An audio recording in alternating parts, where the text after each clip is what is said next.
You said you learned this from, we talk about coaching and being in the right group. So in real estate, would you say that Jeremy was your coach in that space?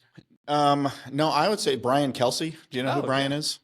So driving back and forth to St. Joe, which is where my guard unit was, I picked up a flyer one time and it was about coaching in real estate. And I had, at this point, I'm still a rookie. I don't know much about what to do other than I have my license and some deals show up every now and then.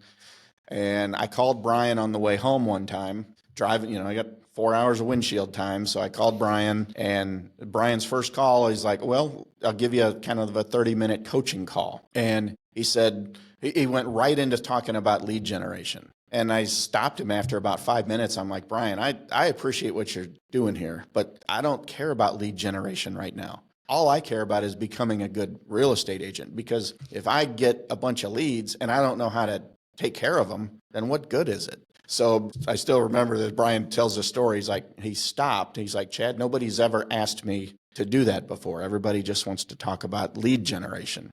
I said, I do too at some point, just not now. Make me good first. So Brian and I started a nice long, he and I are still very good friends, and we talk from time to time. He's down in Florida now, but I attribute a big piece of my success to Brian for teaching me how to think different.